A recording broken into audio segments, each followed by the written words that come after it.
Okay, so this is my baonan ngayon.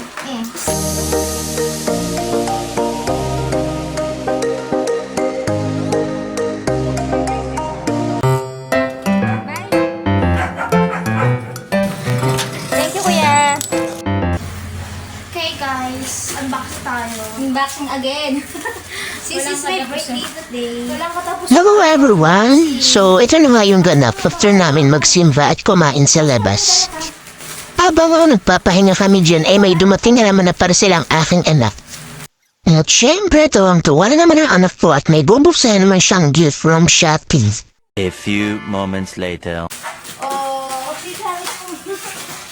okay, so this is my baonan ngayon. Open mo. Meron siyang plastic eh. Ang laki na nabubble wrap. Shout out sa mga plastic dyan. Huwag kayo lumabas. Oh! Mainit ngayon. Baka matunaw kayo. What? Baka matunaw daw yung mga plastic. Sino ba? Birthday mo eh. Sisirain yung araw mo dun. Hindi.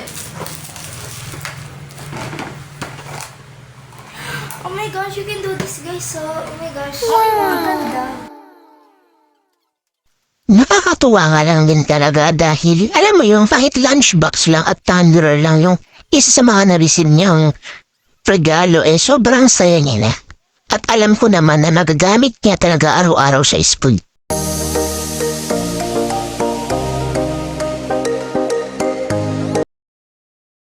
Alright guys, box ko lang pala yung mga pinamili namin sa Pure Gold.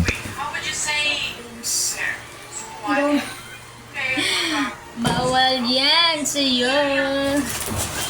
So this one. Six. Asawa ko. Ba? Ano ba ng Alfonso yung asawa ko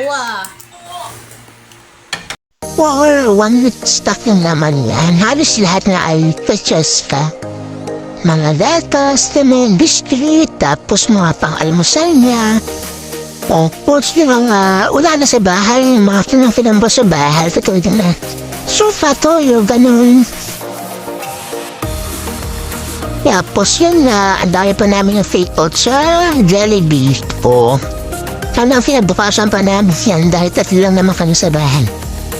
So, yun mo guys. See you in my next vlog. Thank you for watching. Bye!